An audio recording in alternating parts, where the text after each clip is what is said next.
Langkah-langkah lebih kukuh untuk melindungi para mangsa keganasan keluarga dan memastikan si pelaku menjalani pemulihan sedang dirancangkan. Satu rang undang-undang dibentangkan di Parlimen hari ini bagi meminda piagam wanita. Jika diluluskan, para pelaku keganasan keluarga boleh dilarang daripada berhubungan dengan para mangsa. Para mangsa lebih muda juga boleh memohon untuk mendapatkan Perintah Perlindungan Peribadi atau PPO secara sendirian jika mereka berusia sekurang-kurangnya 18 tahun. Usia bagi memohon untuk PPO akan diturunkan daripada 21 tahun sekarang. Untuk memastikan para pelaku tidak melanggar perintah tersebut, mereka yang berisiko untuk melakukan keganasan akan dipantau secara elektronik. Mereka yang melanggar PPO boleh dijatuhi hukuman penjara atau didenda sehingga $10,000. Rang undang-undang yang diusulkan itu bagaimanapun tidak tertumpu kepada hukuman sahaja.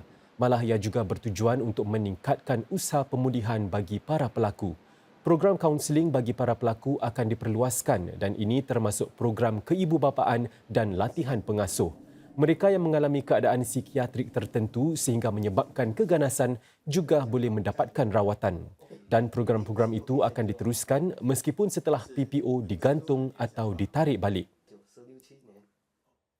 Ibu bapa yang gagal menjaga anak-anak akan mendapatinya lebih sukar untuk mendapatkan bantuan kewangan daripada anak-anak mereka. Inilah yang disarankan di bawah pindaan kepada Undang-Undang Sokongan Ibu Bapa.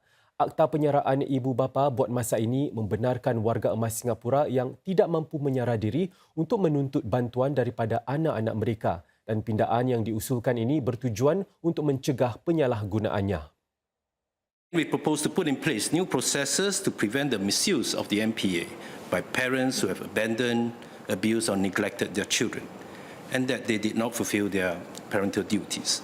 In so doing, we also protect and spare their children from unnecessary distress. Saranan bagi pindaan itu dibuat berdasarkan semakan yang dilakukan sebuah kumpulan kerja menyusuli 2 pusingan mendapatkan maklum balas daripada orang ramai.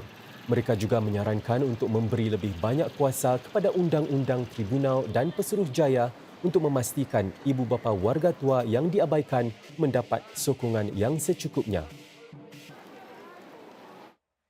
Gelombang terbaru COVID-19 di Singapura memuncak 2 minggu lalu. Sekitar 3,000 kes dicatatkan setiap hari dan jumlah ini lebih rendah berbanding sekitar 4,000 kes harian yang dicatatkan pada bulan lalu.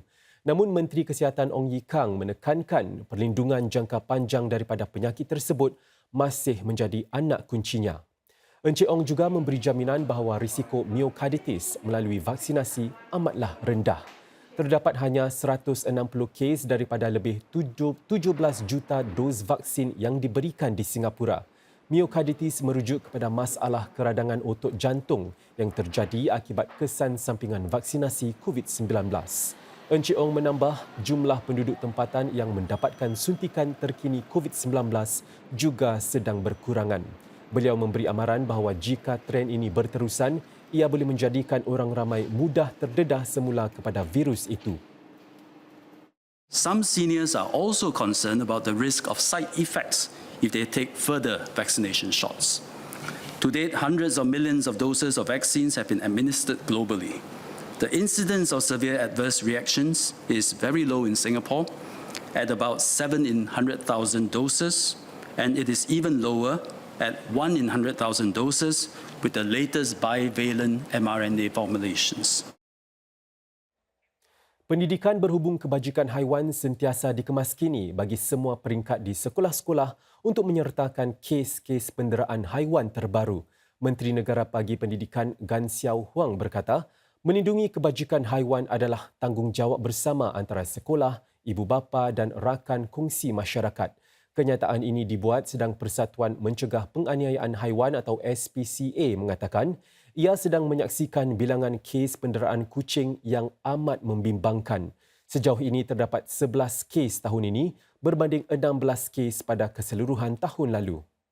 Isu kebajikan haiwan kini diterap dalam subjek-subjek seperti pendidikan, perwatakan dan kewarganegaraan atau CCE serta pendidikan sosial dan sains. Menurut Cik Gan, di peringkat sekolah rendah, para pelajar diajar tentang penjagaan haiwan termasuk cara untuk menjadi pemilik haiwan peliharaan yang bertanggungjawab. Para pelajar sekolah menengah dan pra-universiti pula diajar bagaimana untuk membuat perubahan kepada isu-isu sosial dan alam sekitar. Ini termasuk melindungi haiwan. Our teachers do incorporate useful information, including the impact of committing offences related to animal cruelty. On working with the community, our schools do have these choices to work with community partners. And I think we all understand that safeguarding the welfare of animals is indeed a shared responsibility.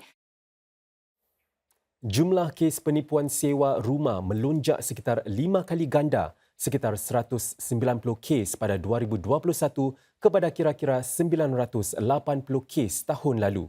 Menteri Negara Ehwal Dalam Negeri Sun Xueling berkata, amalan kekal berwaspada dan berhati-hati adalah pertahanan terbaik bagi mencegah orang ramai daripada diperdaya. Dalang kes penipuan lazimnya akan berlagak seperti ejen-ejen hartanah yang menyenaraikan rumah sewa di wadah-wadah seperti Facebook dan Carousel. Mereka memperdayakan para mangsa menggunakan gambar-gambar rumah sewa, kad perniagaan atau video unit sebenar untuk disewakan. Mereka kemudian mengarahkan si mangsa agar meletakkan wang pendahuluan bagi mendapatkan sesi melihat atau menyewa unit berkenaan. Selepas wang itu dipindahkan, si penipu akan lesap. Cik Sun berkata mereka yang mencari rumah sewa harus mengesahkan identiti ejen hartanah. Salah satu cara memastikannya adalah memeriksa Daftar Awam Majlis Agensi-Agensi Hartanah atau CEA.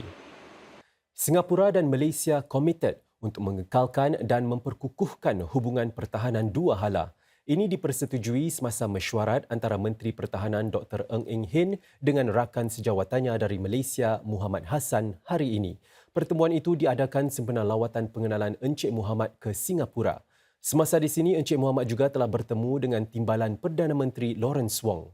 Semasa mesyuarat antara Dr. Ng dengan Encik Muhammad, kedua-dua orang Menteri Pertahanan membincangkan bagaimana Singapura dan Malaysia boleh bekerjasama dalam pelbagai wadah termasuk Persetujuan Pertahanan Lima Negara atau FPDA. Mindef menyatakan lawatan itu menggariskan hubungan muhibah yang sudah lama terjalin antara kedua-dua negara. Singapura dan Malaysia menikmati pertukaran tentera dua hala yang kerap seperti latihan tentera dan pertukaran karyawan. Pengarah Kehormat Pejabat Perwakilan Singapura SRO di Ramallah, Tebing Barat, Shirin Sheleh melakukan lawatan ke sini minggu ini. Cik Shirin dilantik pada Oktober tahun lalu untuk membantu wakil Singapura kepada penguasa Palestin Encik Hawazi Daipi. Pejabat perwakilan itu berperanan bagi mempermudahkan usaha Singapura dalam menyediakan bantuan teknikal kepada penguasa Palestin. Dalam lawatan 5 hari yang bermula semalam, Cik Shirin melawat Pusat Pelawat Air baru. Beliau juga mengadakan lawatan ke penguasa pembangunan semula bandar URA hari ini. Antara tempat-tempat lain yang akan dilawatinya adalah Sekolah Kesihatan Awam Saw Swee Hock dan College Timur Institut Pendidikan Teknikal ITE. Pembukaan SRO di Ramallah menekankan komitmen Singapura untuk membantu usaha pembangunan keupayaan penguasa Palestin. Ini di samping membina hubungan lebih kukuh antara Singapura dengan warga Palestin.